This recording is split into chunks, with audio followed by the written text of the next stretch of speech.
Welcome to divine classes. आज हम लोग देखेंगे सेट नंबर 10 जो बीपीएससी बिहार दरोगा, बिहार पुलिस एवं अन्य एग्जाम के लिए काफ़ी महत्वपूर्ण है। इससे पहले 10 सेट करा दिए गए हैं। अगर नहीं देखें तो उसका लिंक डिस्क्रिप्शन बॉक्स में डाल दूंगा, वहां जाके जरूर देखें क्योंकि वीडियो को फुल डिस्कशन कराया गया है। औरों की तरह आके सिर्फ आंसर का टिक नहीं करके गए हैं। यहाँ पे वीडियो का फुल डिस्कशन कराया गया है, तो आप लोग जरूर देखें और वीडियो पसंद आए तो अपने दोस्तों के साथ जरूर शेयर करें। चलिए फिर शुरू करते हैं हम लोग। पहला है अंतर्राष्ट्रीय महिला दिवस कब मनाया जाता है। अंतर्राष्ट्रीय महिला दिवस जो है 8 मार्च को मनाते हैं। ऑप्शन बी हमारा सही आंसर है।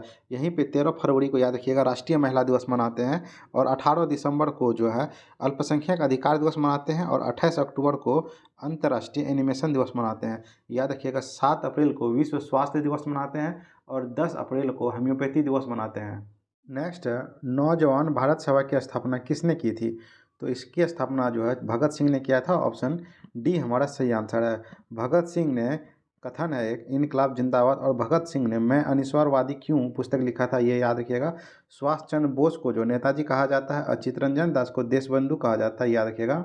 नेक्स्ट है भारत में वरीयता का सही क्रम चुने। तो चलिए देखते हैं हम लोग सही क्रम क्या होगा इसमें। तो राष्ट्रपति होगा सबसे ऊपर, उसके बाद उपराष्ट्रपति आता है, उसके बाद प्रधानमंत्री, उसके बाद राज्यों के राज्यपाल, उसके बाद भूतपूर्व राष्ट्रपति आते हैं, इन्हें याद रखिएगा आप लोग। और इसके बाद जो है उप प्रधानमंत्री आते हैं, उसके बाद भारत के मुख्य न्यायाधीश आते हैं और लोकसभा का अध्यक्ष आते हैं। उसके बाद केंद्रीय मंत्रिमंडल के मंत्री लोग आते हैं, इसे याद रखिएगा। ऑप्शन सी हमारा सही आंसर है। नेक्स्ट है कवक की कोशिका भित्ति का मुख्य अवयव है। तो कवक की कोशिका भित्ति जो है वो काइटिन की बनी होती है। ऑप्शन ए हमारा सही आंसर है। यहीं पे याद रखिएगा पादप की कोशिका भित्ति जो है वो सेलुलोज की बनी होती है। याद रखिएगा कोशिका भित्ति सेलुलोज की बनती है। और शैवाल का अध्ययन जो है क्या कहलाता है, फाइकोलॉजी कहलाता है। और कवक का अध्ययन जो है माइकोलॉजी कहलाता है। और कवक द्वारा उत्पन्न विष को एफ्लाटॉक्सिन कहते हैं और कवकों में संचित भोजन ग्लाइकोजन कहलाया जाता है, याद रखिएगा। नेक्स्ट एक समबाहुभुज का आंतरिक कोण उसके बाह्य कोण से 4 गुना है। तो बहुभुज की कितनी भुजाएं हैं, तो इसे आप लोग सॉल्व कीजिएगा। इसका आंसर ऑप्शन सी सही है। नेक्स्ट है वर्ष 2011 की जनगणना के अनुसार भारत में वह राज्य जहां न्यूनतम जनसंख्या घनत्व दर्ज किया गया है वह है। तो सबसे न्यूनतम जनसंख्या घनत्व जो है अरुणाचल प्रदेश में है। ऑप्शन बी हमारा सही आंसर है। यहाँ पे जनसंख्या घनत्व जो है 17 व्यक्ति प्रति वर्ग किलोमीटर है और सबसे ज़्यादा जनसंख्या घनत्व बिहार में है। यहाँ पे 1106 व्यक्ति प्रति वर्ग किलोमीटर है, याद रखिएगा। और भारत का जनसंख्या घनत्व जो है 382 व्यक्ति प्रति वर्ग किलोमीटर है, इसे भी याद रखिएगा। और केंद्र शासित प्रदेश में सबसे ज़्यादा जनसंख्या घनत्व दिल्ली में है और न्यूनतम जनसंख्या घनत्व जो है अंडमान निकोबार में है, इसे याद रखिएगा। नेक्स्ट है पॉलिशदार पाषाण उपकरण किस युग की विशेषता है। यह जो है आपका नवपाषाण काल की विशेषता है। ऑप्शन डी हमारा सही आंसर है। नवपाषाण काल में पहिए का आविष्कार किया गया था, कुत्ते को पालतू बनाया गया था और सर्वप्रथम सान का आविष्कार भी इसी काल में किया गया था, याद रखिएगा। पूरा पाषाण काल में आग की खोज की गई थी और समाज सत्तात्मक था। और सबसे लंबा काल जो है वो पूरा पाषाण का काल ही था, याद रखिएगा इसको।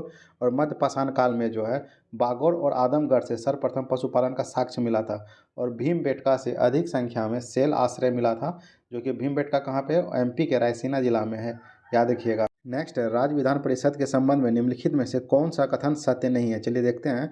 महाराष्ट्र एवं तेलंगाना राज्य में द्विसदनात्मक विधानमंडल है, ये सही है। विधान परिषद की सदस्यों की अधिकतम संख्या विधानसभा के सदस्यों का 1/3 होता है, ये भी सही है। न्यूनतम संख्या 60 होता है, ये गलत है क्योंकि न्यूनतम संख्या जो है वो 40 होता है, इसे याद रखिएगा। और कुल सदस्यों का 1/3 भाग स्थानीय निकाय के सदस्यों द्वारा निर्वाचित होता है, ये भी सही है। तो हमारा आंसर ऑप्शन सी सही होगा क्योंकि इनमें से क्या बोला है, सत्य नहीं है, तो ये सत्य नहीं है, आंसर सी हो जाएगा। ये भी याद रखिएगा। अनुच्छेद जो है 169 के तहत विधान परिषद का गठन किया जाता है और वर्तमान में भारत के 6 राज्यों में विधान परिषद है। उत्तर प्रदेश में, कर्नाटक में, महाराष्ट्र में, बिहार में, आंध्र प्रदेश में और तेलंगाना में। है शिवाजी से संबंधित निम्नलिखित घटनाओं का सही क्रम क्या है। तो चलिए हम लोग देखते हैं सही क्रम क्या है। तो शिवाजी का जो राज्याभिषेक है वो 1674 ईस्वी में हुआ था और सूरत पर पहली लूट 1664 ईस्वी में हुआ था। और पुरंदर पर दुर्ग आक्रमण जो हुआ था, पुरंदर दुर्ग पर विजय 1648 में हुआ था। और कर्नाटक पर आक्रमण 1677 से 78 हुआ था। इसका आंसर हो जाएगा हमारा 4 2 1 3, याद रखिएगा। नेक्स्ट मैथ का क्वेश्चन है, इसे सॉल्व कर लीजिएगा। इसका आंसर मैं बता दूं, इसका आंसर ऑप्शन ए हमारा सही आंसर है। नेक्स्ट निम्नलिखित में से कौन सा प्रत्यक्ष लोकतंत्र का साधन नहीं है। इसमें जो है जेरीमेंडरिंग प्रत्यक्ष लोकतंत्र का साधन नहीं है। ऑप्शन डी हमारा सही आंसर है। जेरीमेंडरिंग की प्रथा यूएसए में प्रचलित है। चुनाव क्षेत्रों का निर्माण करते समय जेरीमेंडरिंग की कूटनीतिक प्रथा का प्रयोग किया जाता है। नेक्स्ट रीजनिंग का क्वेश्चन है, इससे आप लोग बना लीजिएगा। इसका आंसर मैं बता दूं, इसका आंसर ऑप्शन डी होगा। नेक्स्ट है, भारत की उत्तरी पश्चिमी भाग में शीतकालीन वर्षा का मुख्य रूप से निम्नलिखित में से किसके कारण होती है? यह होती है आपका पश्चिमी विक्षोभ के कारण। ऑप्शन ए हमारा सही आंसर है। याद रखिएगा, पश्चिमी विक्षोभ से पंजाब, हरियाणा, राजस्थान, उत्तर प्रदेश के क्षेत्र में वर्षा होती है। पश्चिमी विक्षोभ की उत्पत्ति भूमध्य सागर के क्षेत्र में होता है और यह वर्षा दिसंबर, जनवरी और फरवरी के महीने में होता है। नेक्स्ट जो है 14 नंबर, ये रीजनिंग का क्वेश्चन है, इसे सॉल्व कर लीजिएगा। इसका आंसर ऑप्शन डी सही होगा। नेक्स्ट मैथ का क्वेश्चन है, इसे सॉल्व कर लीजिएगा। इसका आंसर जो है ऑप्शन बी सही। नेक्स्ट, निम्नलिखित में से कौन सा पृथ्वी के घूर्णन का प्रभाव नहीं है? तो पृथ्वी का घूर्णन क्या होता है? पृथ्वी जब अपने अक्ष पर घूमता है उसे घूर्णन या परिभ्रमण कहते हैं। इसके कारण जो है ऋतु परिवर्तन नहीं होती है। ऑप्शन डी हमारा सही आंसर है। इसके कारण घूर्णन के कारण जो है दिन रात का बनना होता है, कोरियोलिस बल की उत्पत्ति होती है और पवनों का विक्षेपण होता है। जबकि ऋतु परिवर्तन जो है वो पृथ्वी के परिक्रमण के कारण होता है।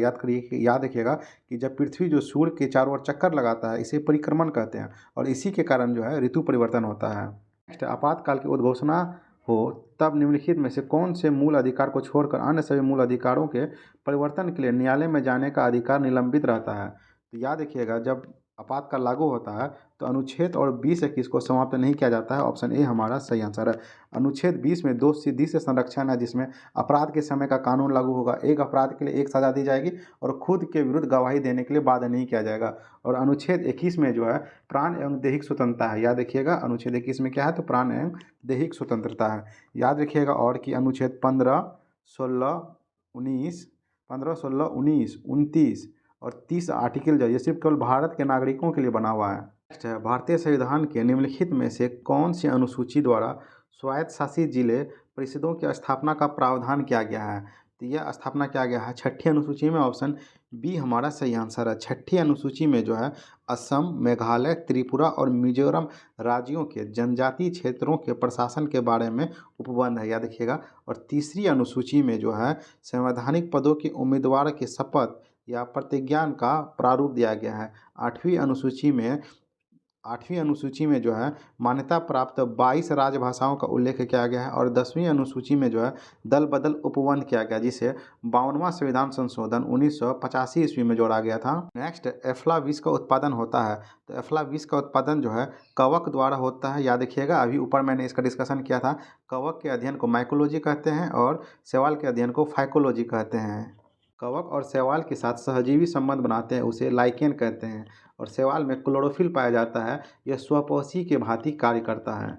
और कवक में क्लोरोफिल नहीं पाया जाता है, अतः ये अपना भोजन नहीं बनाते हैं। इसीलिए कवक और शैवाल सहजीवी संबंध बनाते हैं। नेक्स्ट, राज्यसभा के सदस्यों के चुनाव की प्रक्रिया का ग्रहण की गई है। यह जो है दक्षिण अफ्रीका के संविधान से ग्रहण किया है। ऑप्शन बी हमारा सही आंसर है। दक्षिण अफ्रीका से संविधान संशोधन की प्रक्रिया का भी प्रावधान लिया गया है और जापान के संविधान से विधि द्वारा स्थापित प्रक्रिया लिया गया है। संयुक्त राज्य अमेरिका के संविधान से प्रस्तावना लिया गया है, मौलिक अधिकार लिया गया है, न्यायिक पुनर्विलोकन लिया गया है, संविधान का सर्वोच्चता लिया गया है, न्यायपालिका का स्वतंत्रता लिया गया है, निर्वाचित राष्ट्रपति एवं उसमें महाभियोग लिया गया है और उपराष्ट्रपति भी यूएसए के संविधान से लिया गया है। और आयरलैंड के संविधान से याद रखिएगा कि नीति निर्देशक तत्व लिया गया है, राष्ट्रपति के निर्वाचन मंडल की व्यवस्था किया गया है और राष्ट्रपति द्वारा राज्यसभा में साहित्य, कला, विज्ञान व समाज सेवा इत्यादि के क्षेत्र में ख्याति प्राप्त व्यक्तियों का मनोनयन करेगा। याद रखिए, आयरलैंड में राज्यसभा में सदस्यों का जो मनोनयन होता है वो आयरलैंड से लिया गया, लेकिन राज्यसभा के सदस्यों का जो प्रावधान है वो दक्षिण अफ्रीका के संविधान से लिया गया है। नेक्स्ट है, प्यूरिक युद्ध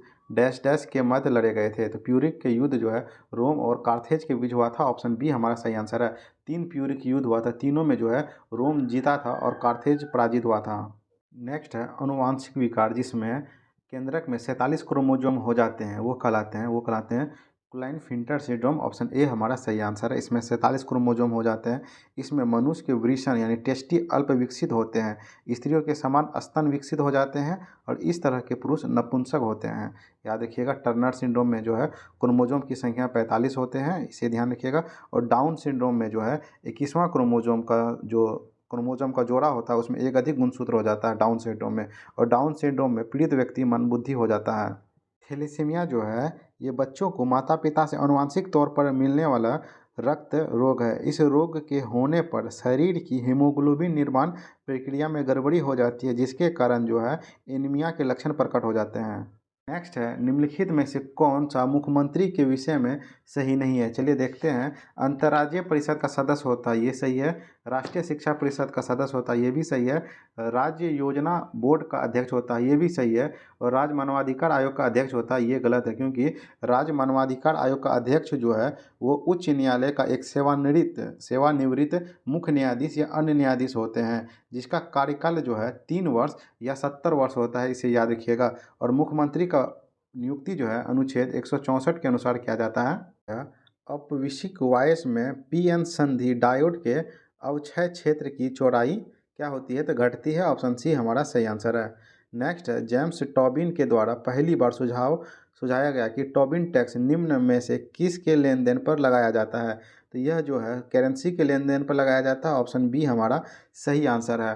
टोबिन टैक्स का उद्देश्य विदेशी विनिमय में अवैध व्यापार को तथा पूंजी के अत्यंत अंतर प्रभाव को हतोत्साहित करना है। नेक्स्ट है, मुगल दरबार में प्रमुख चित्रकार कौन था जिसके नेतृत्व में अकबर ने चित्रकला का एक पृथक विभाग स्थापित किया था? तो वह था अब्दुल समद। ऑप्शन ए हमारा सही आंसर। यही बाबर के शासनकाल में बेहदाद चित्रकला था। हुमायूं के शासनकाल में मीर सैयद अली और अबू समद था। अकबर के शासनकाल में दसवंत और वसावंत था। जहांगीर के शासनकाल में उस्ताद मंसूर था, अबू हसन था और बिशन दास था और मनोहर दास था। याद रखिएगा कि मुगल चित्रकला का स्वर्णकाल जो है जहांगीर के शासनकाल को कहा गया है। तो मैथ का क्वेश्चन है, इसे आप लोग बना लीजिएगा। इसका आंसर मैं बता दूं, इसका आंसर ऑप्शन बी सही होगा।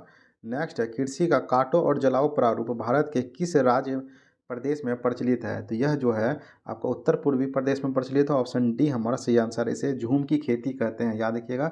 असम में जो है इस पद्धति को झूम की खेती कहते हैं। मध्य प्रदेश में बेबर या मध्य प्रदेश में जो है बेबर कहते हैं, याद रखिएगा। राजस्थान में वालड़ा कहते हैं और आंध्र प्रदेश में पोडू कहते हैं। नेक्स्ट, भारत में किस उद्योगों को कोकिंग कोयला की आयात की अपेक्षा होती है? तो वो उद्योग है इस्पात उद्योग। ऑप्शन सी हमारा सही आंसर है। कोयला का सर्वाधिक उत्पादन छत्तीसगढ़ में होता है और सबसे ज़्यादा भंडारण जो है झारखंड में है। कोयला 4 प्रकार का होता है, एंथ्रासाइट, बटुमिन्स, लिग्नाइट, पीट। याद रखिएगा, लिग्नाइट कोयला को जो है भूरा कोयला कहते हैं और बटुमिन कोयला को मुलायम कोयला कहते हैं। नेक्स्ट, निम्नलिखित में से कौन सा प्रत्यक्ष कर का उदाहरण नहीं है? तो प्रत्यक्ष कर का उदाहरण जो वस्तु और सेवा कर नहीं है। ऑप्शन डी हमारा सही आंसर। ये अप्रत्यक्ष कर के अंतर्गत आता है, यानी जीएसटी के अंतर्गत आता है। प्रत्यक्ष कर वह कर होता है जो जिस व्यक्ति पर लगाया जाता है अंतिम रूप से उसे ही भुगतान करना पड़ता है। जैसे निगम कर हो गया, आय कर हो गया, उपहार कर हो गया, संपत्ति कर हो गया, ब्याज कर हो गया और व्यय कर हो गया। जबकि अप्रत्यक्ष कर वह कर है जो लगाया जाता है किसी और पर और अंतिम रूप से भुगतान जो है उपभोक्ता को करना पड़ता है। जैसे उत्पाद शुल्क, सीमा शुल्क, सेवा कर, जीएसटी इत्यादि। जीएसटी भारत में कब लागू हुआ था? तो 1 जुलाई, याद रखिएगा, 1 जुलाई 2017 को जीएसटी लागू हुआ था भारत में। नेक्स्ट है, संस्कृति और शिक्षा का अधिकार वर्णित है। इसका डिस्कशन मैं कर दिया था लास्ट सेट में। आप लोग बताएं संस्कृति और शिक्षा का अधिकार किस में वर्णित है? तो वो है 29 और 30 में। ऑप्शन बी हमारा सही आंसर है। जो मौलिक अधिकार के अंतर्गत आता है, मौलिक अधिकार का वर्णन भाग 3 में अनुच्छेद 12 से 35 में किया गया है और मौलिक अधिकार को जो है अमेरिका के संविधान से लिया गया है। अनुच्छेद 29 में क्या है? तो इसके तहत अल्पसंख्यक समुदाय के लोगों को अपनी बोली, भाषा, लिपि और संस्कृति को सुरक्षित रखने का अधिकार है। और अनुच्छेद 30 में सभी अल्पसंख्यक वर्गों को अपनी रुचि के शिक्षण संस्थाओं की स्थापना करने एवं उनके प्रशासन के संचालन का अधिकार है। और अनुच्छेद 28 याद रखिएगा, अनुच्छेद 28 के तहत राज्य द्वारा वित्त पोषित शिक्षण संस्थाओं में धर्म विशेष की शिक्षा पर रोक लगाने का प्रावधान किया गया है। और अनुच्छेद 31 का जो है इसमें संपत्ति का अधिकार था, जिसे 44वां संविधान संशोधन 1978 के तहत हटा दिया गया है। नेक्स्ट, निम्नलिखित में से किसने रैयतवाड़ी आरंभ किया था? तो रैयतवाड़ी व्यवस्था को जो है थॉमस मुनरो ने लगाया था। ऑप्शन बी हमारा सही आंसर है। इस व्यवस्था को 1820 ईस्वी में मद्रास में लगाया था सर्वप्रथम। और याद रखिएगा, रैयतवाड़ी व्यवस्था के तहत ब्रिटिश भारत का लगभग 51% भूमि को शामिल किया जाता है। इस व्यवस्था में रैयतों या किसानों को भूमि का मालिकाना हक प्रदान किया गया था। और लॉर्ड कॉर्नवालिस ने, याद रखिएगा, सर्वप्रथम बंगाल, बिहार, उड़ीसा में अस्थायी बंदोबस्त या जमानदारी व्यवस्था लागू किया था। और महलवाड़ी व्यवस्था को जो है वो किसने लागू किया था? तो लॉर्ड हेस्टिंग ने लागू किया था। लॉर्ड हेस्टिंग ने महलवाड़ी व्यवस्था को मध्य प्रांत और आगरा में लागू किया गया था। और महलवाड़ी व्यवस्था का जनक हॉल्ट मैकेंजी को माना जाता है। पश्चिम बंगाल में होने वाली मानसून पूर्व की वर्षा को कहते हैं, तो यह काल बैसाखी कहलाती है। नॉर्वेस्ट ऑप्शन डी हमारा सही आंसर है। असम में इस वर्षा को चाय की वर्षा कहते हैं, याद रखिएगा। और केरल में आम्र वर्षा कहलाती है। कर्नाटक में कॉफ़ी वर्षा या चेरी ब्लोजम कहलाती है, इसे भी याद रखिएगा। चाय की वर्षा कहाँ कहलाती है? ये असम में कहलाती है। और चेरी ब्लोजम जो कहलाती है ये कर्नाटक में कहलाती है। जो है रीजनिंग का क्वेश्चन, इसे सॉल्व कर लीजिएगा। इसका आंसर हम बता दें, इसका आंसर ऑप्शन ए होगा। नेक्स्ट है, भारत के राष्ट्रपति के चुनाव में हुए विवाद का निर्णय कौन करता है? तो अनुच्छेद 71 के तहत जो है इसमें अगर कोई विवाद हो जाए तो इसका फैसला सर्वोच्च न्यायालय में होता है और सर्वोच्च न्यायालय का फैसला अंतिम होता है। इसका आंसर हमारा हो जाएगा ऑप्शन बी। याद रखिएगा, अनुच्छेद 52 में राष्ट्रपति के पद का उल्लेख किया गया है और इसके निर्वाचन मंडल में लोकसभा, राज्यसभा और विधानसभाओं के सभी निर्वाचित सदस्य शामिल होते हैं, मनोनीत सदस्य शामिल नहीं होते हैं, याद रखिएगा। भोपाल गैस दुर्घटना में विषाक्त गैस जिसका रिसाव हुआ था तो वो कौन था? वो MIC था, जिसे मिथाइल आइसोसाइनेट कहते हैं। ऑप्शन सी हमारा सही आंसर है। यह दुर्घटना 3 दिसंबर 1984 ईस्वी को हुआ था। यह दुर्घटना याद रखिएगा भोपाल के यूनियन कार्बाइड कारखाना में हुआ था और सरकार के आंकड़ों के अनुसार लगभग 15,000 लोग मरे थे इसमें। नेक्स्ट मैथ का क्वेश्चन, इसे सॉल्व कर लीजिएगा। इसका आंसर मैं बता दूं, इसका आंसर ऑप्शन ए सही होगा। नेक्स्ट रीजनिंग का क्वेश्चन है, इसे आप लोग बना लीजिएगा। इसका आंसर बता देता हूं, इसका आंसर ऑप्शन बी सही होगा। नेक्स्ट है, दक्षिण पूर्व एशिया में वृद्धि त्रिकोण में शामिल है। जब वृद्धि त्रिकोण पूछेगा तो इसका आंसर होगा सिंगापुर, मलेशिया और इंडोनेशिया। ऑप्शन ए हमारा सही आंसर है। यहीं पे अगर गोल्डन ट्रायंगल कहेगा तो उसमें म्यांमार, लाओस और थाईलैंड शामिल है। म्यांमार, लाओस और थाईलैंड क्या शामिल है? तो ये गोल्डन ट्रायंगल में शामिल है। गोल्डन ट्रायंगल किसे कहते हैं? तो दक्षिण पूर्व एशिया में अफीम उत्पादन हेतु प्रसिद्ध क्षेत्र को गोल्डन ट्रायंगल कहते हैं। नेक्स्ट, निर्विरोध निर्वाचित होने वाले भारत के प्रथम राष्ट्रपति कौन थे? तो वह थे आपके N Sanjiva Reddy. Option D हमारा सही आंसर है। याद रखिएगा, डॉक्टर राजेंद्र प्रसाद भारत के प्रथम 2 कार्यकाल के लिए उपराष्ट्रपति चुने गए थे और 2 कार्यकाल के लिए राष्ट्रपति कौन चुना गया था? तो डॉक्टर राजेंद्र प्रसाद चुना गया था, इसे याद रखिएगा। वीवी गिरी भारत का प्रथम कार्यवाहक राष्ट्रपति थे और ये भारत के प्रथम ऐसे राष्ट्रपति थे जो द्वितीय वरीयता के मतों की गणना के आधार पर राष्ट्रपति बने थे, याद रखिएगा इसे। नीलम संजीव रेड्डी राष्ट्रपति बनने से पूर्व लोकसभा अध्यक्ष के रूप में कार्य करने वाले एकमात्र व्यक्ति थे, नीलम संजीव रेड्डी। नेक्स्ट है, निम्नलिखित में से कौन हाइड्रोजन का समस्थानिक नहीं है? तो इसमें जो है इट्रियम हाइड्रोजन का समस्थानिक नहीं है। ऑप्शन डी हमारा सही आंसर है। हाइड्रोजन की खोज जो है वो हेनरी क्वेंडिस ने किया था, याद रखिएगा। नेक्स्ट है, भारत में बाजार नियंत्रण प्रणाली किस सुल्तान द्वारा लागू की गई थी? यह जो है अलाउद्दीन खिलजी द्वारा लागू की गई थी। ऑप्शन ए हमारा सही आंसर है। ये सब प्रश्नों का डिस्कशन करा दिया गया है पिछले सेट में। अगर नहीं देखे हैं तो आप लोग जाके जरूर देखिएगा, क्योंकि सेट लगाने से ही सब आपका सिलेक्शन नहीं होगा, उसका डिस्कशन भी अच्छे से याद करना पड़ेगा। क्योंकि फॉर्म तो सब लोग भरते हैं लेकिन सिलेक्शन कुछ ही लोगों का होता है। तो आप लोग जरूर अच्छे से सेट लगाइए और हमारे चैनल पर बने रहें, और पसंद आए तो दोस्तों को जरूर शेयर कीजिए, क्योंकि वीडियो बनाने में बहुत मेहनत लगता है। और अलाउद्दीन खिलजी के बारे में बता दें, इन्होंने सर्वप्रथम अस्थायी सेना का गठन किया था।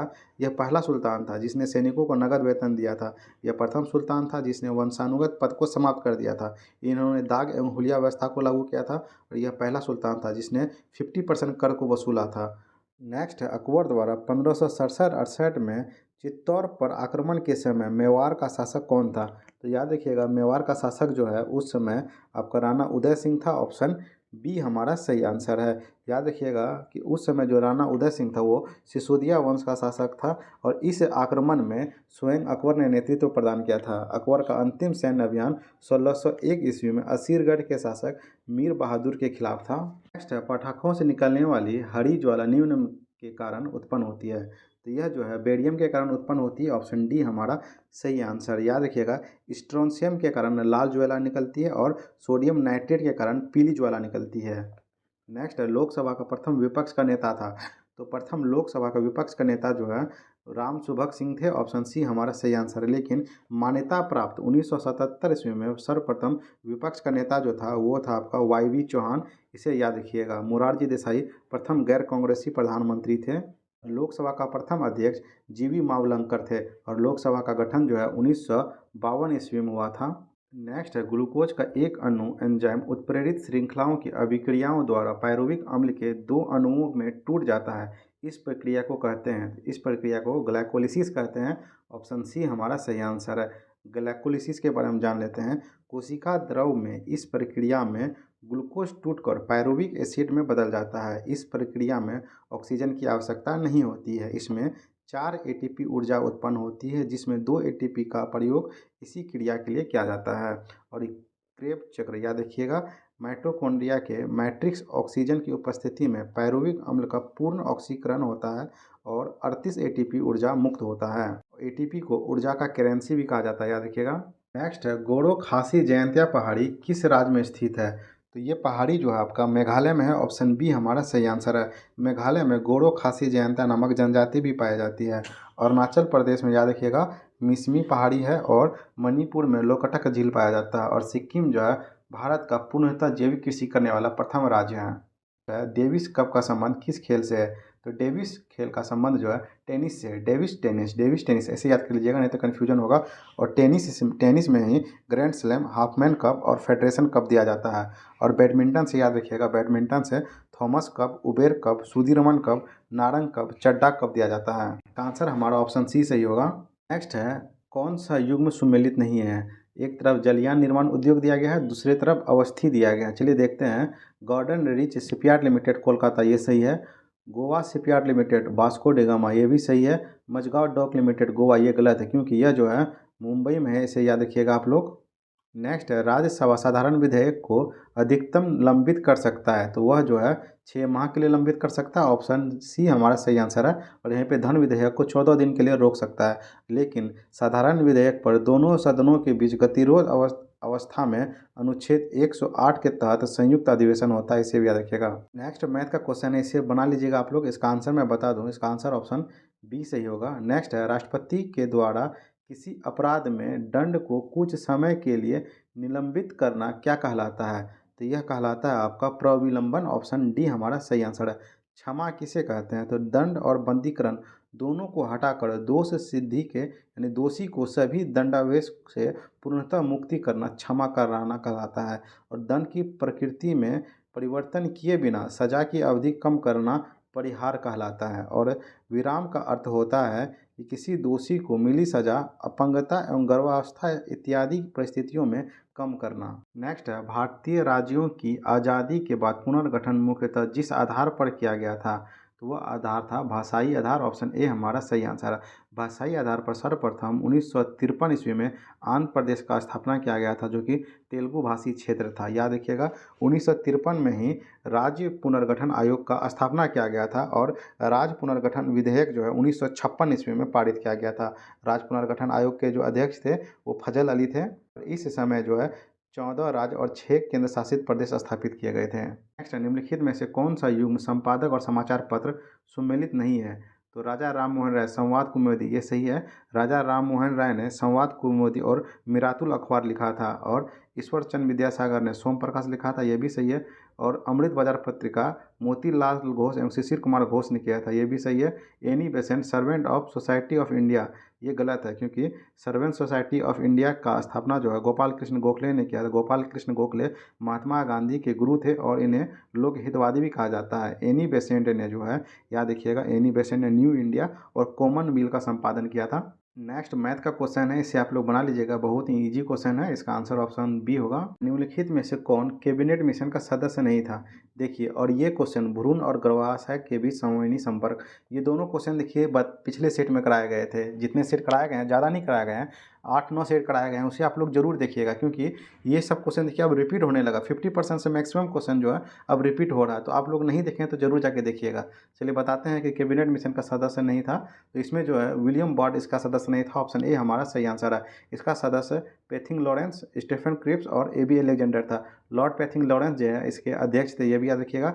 और मार्च 1946 ईस्वी में कैबिनेट मिशन भारत आया था। और कैबिनेट मिशन की सिफारिश पर ही नवंबर 1946 ईस्वी में संविधान सभा का गठन हुआ था। याद रखिएगा कि संविधान सभा का गठन कब हुआ था? तो नवंबर 1946 ईस्वी को हुआ था। नेक्स्ट है भ्रूण और गर्भाशय के बीच संवहनी संपर्क बनाने वाली संरचना को क्या कहते हैं? तो उसे कहते हैं प्लेसेंटा। ऑप्शन ए हमारा सही आंसर है। याद रखिएगा प्लेसेंटा के द्वारा माता का रक्त भ्रूण को ऑक्सीजन और पोषण तत्व की आपूर्ति कराता है तथा वापस कार्बन डाइऑक्साइड और यूरिया को लौटाता है।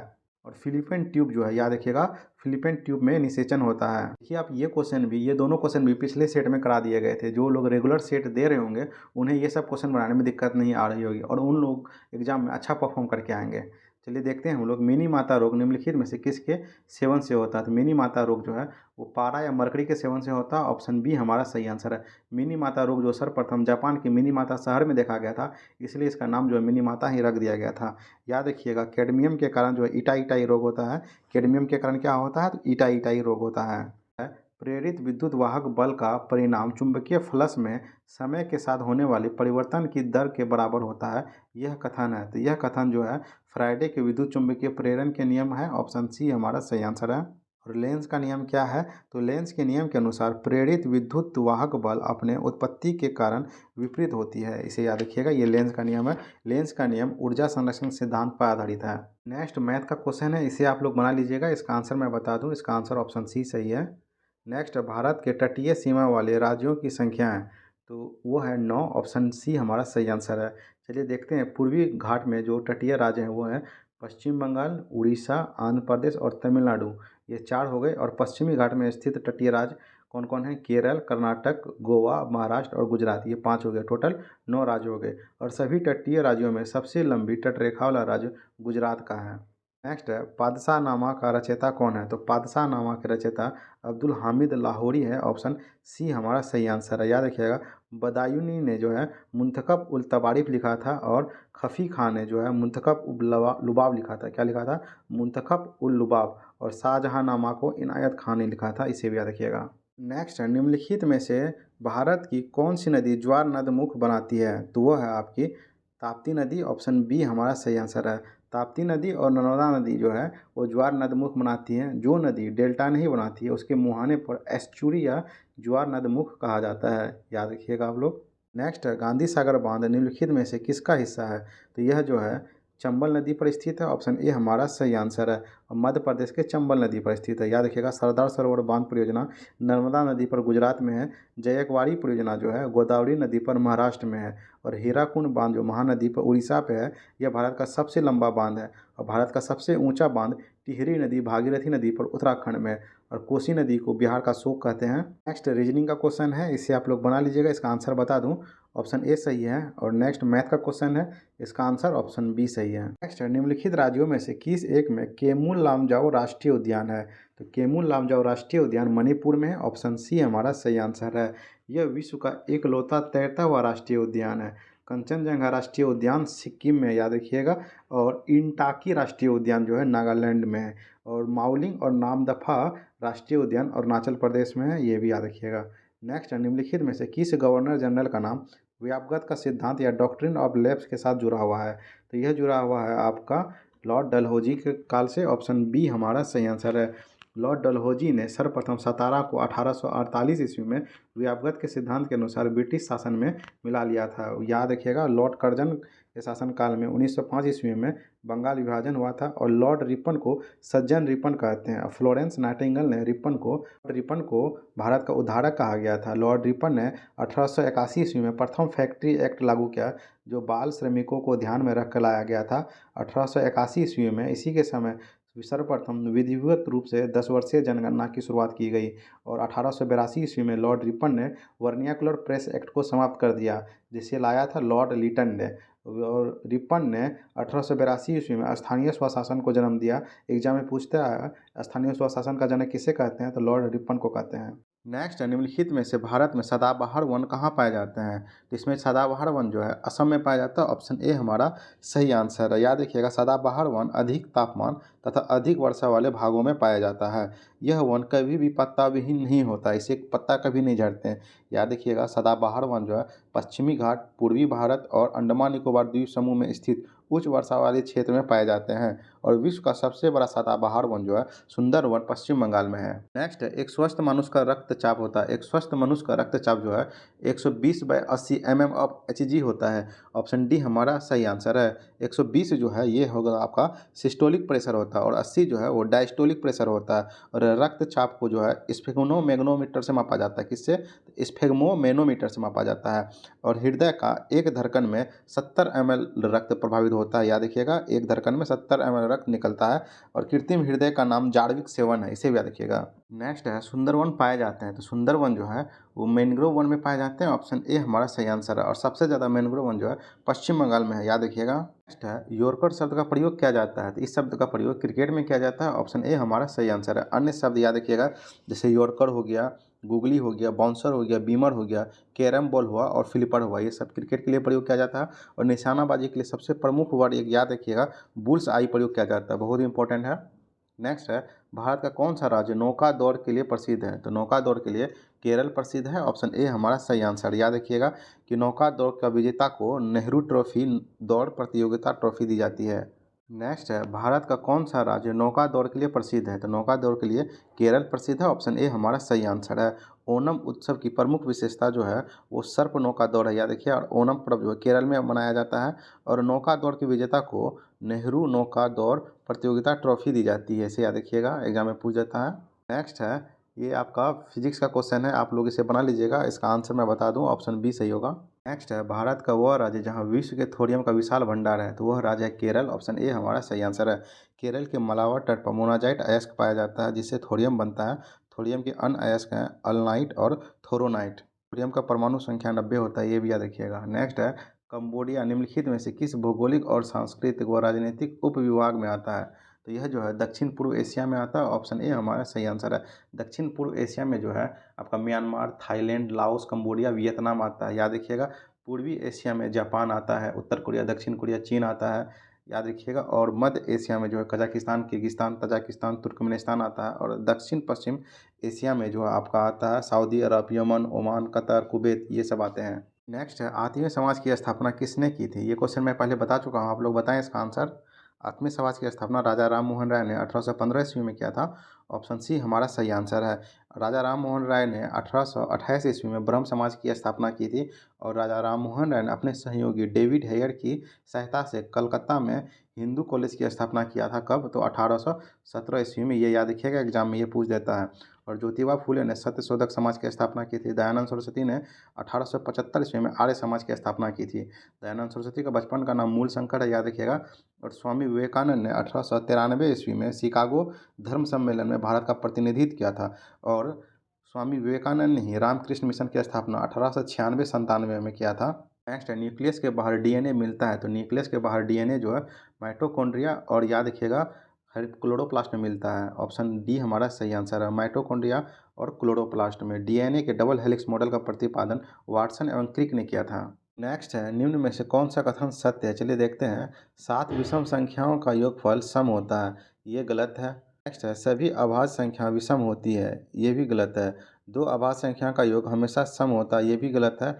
और नेक्स्ट है 2 सम संख्याओं का गुणन हमेशा सम होता है, ये सही है। तो इसका आंसर हमारा ऑप्शन डी सही होगा। नेक्स्ट है निम्नलिखित गुप्त शासकों में से किसने अश्वमेध यज्ञ संपादित किया था, तो इसमें जो है समुद्रगुप्त ने अश्वमेध संपादित किया था। ऑप्शन बी हमारा सही आंसर है। याद रखिएगा समुद्रगुप्त को भारत का नेपोलियन कहा था स्मिथ ने। और समुद्रगुप्त के सिक्के पर उसे बीना बजाते हुए दिखाया गया था। और गुप्त वंश का संस्थापक श्रीगुप्त है, लेकिन गुप्त वंश का वास्तविक संस्थापक चंद्रगुप्त प्रथम को माना जाता है। नेक्स्ट है एक गोला बेलन तथा शंकु की त्रिज्या तथा ऊंचाई समान है, तब उसके वक्र पृष्ठ क्षेत्रफल का अनुपात होगा। तो सबका वक्र पृष्ठ क्षेत्रफल एक जगह लिख देंगे और उसे सॉल्व करेंगे। जैसे गोले का वक्र पृष्ठ क्षेत्रफल होता है 4πr², बेलन का होता है 2πrh और शंकु का होता है πrl। अगर इसे लिख के सॉल्व करेंगे तो इसका आंसर हमारा ऑप्शन डी सही होगा। नेक्स्ट रीजनिंग का क्वेश्चन है, इसे बना लीजिएगा आप लोग। इसका आंसर मैं बता दूं, इसका आंसर ऑप्शन बी सही है। नेक्स्ट है विक्रम संवत किस गुप्त शासक ने आरंभ किया था, तो विक्रम संवत को चंद्रगुप्त द्वितीय ने आरंभ किया था। ऑप्शन सी हमारा सही आंसर है। चंद्रगुप्त द्वितीय ने शक राजा रुद्र सिंह तृतीय को पराजित करने के उपलक्ष्य में विक्रमादित्य का उपाधि धारण किया था, याद रखिएगा। और चंद्रगुप्त द्वितीय को इतिहास में देवगुप्त, देवराय और विक्रमादित्य के नाम से भी जाना जाता है। विक्रम संवत जो है वो कब स्टार्ट हुआ था, तो 57 ईसा पूर्व में हुआ था, यानी BC में हुआ था। यहीं पे शक संवत जो होगा वो 87 AD में होगा, ईसा पूर्व में होगा। और शक संवत को भारत ने 22 मार्च 1957 को अपनाया था, इसे याद रखिएगा। और चंद्रगुप्त द्वितीय के दरबार में 9 रत्न रहते थे, जिसका कुछ हम बता देते हैं। जैसे कालिदास, अमर सिंह, बेताल भट्ट, वरामिहिर और धन्वंतरी, ये 9 रत्नों में कुछ थे, इन्हें याद रखिएगा। और महरौली स्थित लौह स्तंभ का निर्माण चंद्रगुप्त द्वितीय ने ही कराया था, याद रखिएगा। और स्कंदगुप्त के समय हुन शासक ने आक्रमण किया था, ये भी याद रखिएगा। नेक्स्ट है, निम्न में से कौन सा खाने के नमक के नाम से जाना जाता है? तो बहुत ही आसान क्वेश्चन, वो है NaCl। ऑप्शन डी हमारा सही आंसर है। और CaO यानी कि इसे कैल्शियम ऑक्साइड कहते हैं, जिसको काली चूना या भाखड़ा चूना के नाम से जाना जाता है। नेक्स्ट मैथ का क्वेश्चन है, इसे सॉल्व कर लीजिएगा। इसका आंसर मैं बता दूं, इसका आंसर ऑप्शन डी सही है। उपयुक्त आवृत्ति का प्रकाश पर जब किसी धातु पृष्ठ पर डाला जाता है तो इलेक्ट्रॉन का उत्सर्जन होता है, इस प्रक्रिया को क्या कहते हैं? तो इस प्रक्रिया को प्रकाश विद्युत उत्सर्जन कहते हैं। ऑप्शन सी हमारा सही आंसर। याद रखिएगा, प्रकाश विद्युत प्रभाव की खोज अल्बर्ट आइंस्टीन ने किया था और इसके लिए उसे नोबेल प्राइज जो है 1921 ईस्वी में मिला था। याद रखिएगा, अल्बर्ट आइंस्टीन को जो है प्रकाश विद्युत प्रभाव के आधार पर नोबेल प्राइज दिया गया था, ना कि सापेक्षता के सिद्धांत खोजने पर। याद रखिएगा, इसे एग्जाम में पूछ दिया जाता है और लोग यहाँ पे कंफ्यूज हो जाते हैं। नेक्स्ट मैथ का क्वेश्चन है, इसे सॉल्व कर लीजिएगा आप लोग। इसका आंसर मैं बता दूं, इसका आंसर ऑप्शन सी सही है। नेक्स्ट, निम्नलिखित में से कौन प्रधानमंत्री बनने से पहले मुख्यमंत्री नहीं रहे हैं? तो वो है आपके गुलजारी लाल नंदा, ये मुख्यमंत्री नहीं रहे हैं। ऑप्शन डी हमारा सही आंसर है। चौधरी चरण सिंह, ये उत्तर प्रदेश के मुख्यमंत्री रहे हैं। HD देवगौड़ा, ये कर्नाटक के मुख्यमंत्री रहे हैं। और मोरारजी देसाई, वो मुंबई के मुख्यमंत्री रहे हैं। और भारत के प्रथम गैर कांग्रेसी प्रधानमंत्री मोरारजी देसाई ही रहे हैं। मोरारजी देसाई ने अनवरत योजना को शुरू किया था, जिसको गुरनार मिंटो ने दिया था एशियन ड्रामा नामक पुस्तक में। याद रखिएगा, और ये मोरारजी के समय जो जनता पार्टी की सरकार बनी थी। नेक्स्ट है, निम्न में से कौन सा वर्ग फ्रांस के तृतीय स्टेट का हिस्सा नहीं था? तो तृतीय स्टेट का हिस्सा पादरी नहीं था। ऑप्शन सी हमारा सही आंसर है। कृषि, मजदूर, वकील, ये सब तृतीय स्टेट के हिस्सा थे, जबकि पादरी जो है वो प्रथम स्टेट का हिस्सा था। और कुलीन वर्ग द्वितीय स्टेट का हिस्सा था। याद रखिएगा, फ्रांसीसी क्रांति 14 जुलाई 1789 ईस्वी को हुआ था और इस समय जो है स्वतंत्रता, समानता और बंधुत्व का नारा दिया गया था। याद रखिएगा, स्वतंत्रता, समानता और बंधुत्व का नारा फ्रांसीसी क्रांति में दिया गया था 1789 ईस्वी में। नेक्स्ट, निम्नलिखित में से कनिष्क की राजधानी कौन सी है? तो कनिष्क की राजधानी जो है फिरोजपुर और पेशावर है। ऑप्शन ए हमारा सही आंसर है। कनिष्क जो है कुषाण वंश का सबसे प्रसिद्ध शासक था। कनिष्क की 2 राजधानी थी, एक पेशावर और एक मथुरा। और शक संवत को कनिष्क ने 78 ईसा पूर्व में चालू किया था। याद रखिएगा, शक संवत को कनिष्क ने 78 ईस्वी में चालू किया था, AD में चालू किया था। जबकि विक्रम संवत को चंद्रगुप्त द्वितीय ने 57 BC में चालू किया था, मतलब ईसा पूर्व में चालू किया था। और भारत का कैलेंडर जो ग्रेगियन और शक संवत पर आधारित है, जिसे 22 मार्च 1957 को अपनाया गया था। ये भी याद रखिएगा आप लोग। रीजनिंग का क्वेश्चन है, आप लोग बना लीजिएगा। इसका आंसर बता दूं, इसका आंसर ऑप्शन डी सही है। नेक्स्ट, अंतर्राष्ट्रीय श्रम संगठन का मुख्यालय स्थित है।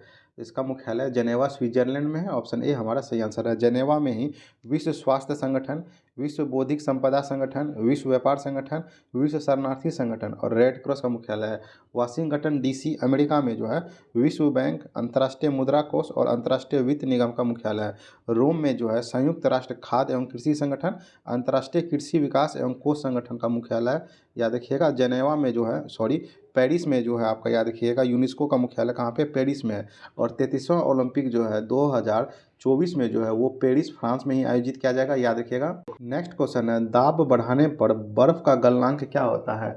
तो दाब बढ़ाने पर बर्फ का गलनांक घट जाता है। ऑप्शन ए हमारा सही आंसर है। याद रखिएगा, गर्म करने पर जिन पदार्थों का आयतन घटता है, दाब बढ़ाने पर उनका गलनांक भी घटता है। जैसे बर्फ़ को अगर हम लोग गर्म करते हैं तो उसका आयतन घट जाता है। यहीं इसका उल्टा याद रखिएगा कि गर्म करने पर जिन पदार्थों का आयतन बढ़ता है, दाब बढ़ाने पर उनका गलनांक भी बढ़ जाता है। जैसे मोम और घी।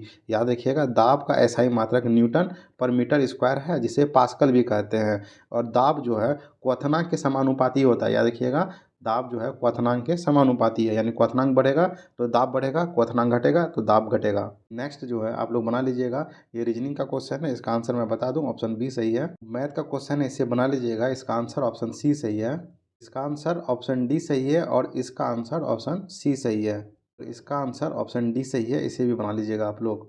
नेक्स्ट है, शिक्षित व्यक्तियों का विकासशील देशों में विकसित देशों की ओर पलायन कहलाता है। तो यह कहलाता है आपका प्रतिभा पलायन। ऑप्शन ए हमारा सही आंसर है।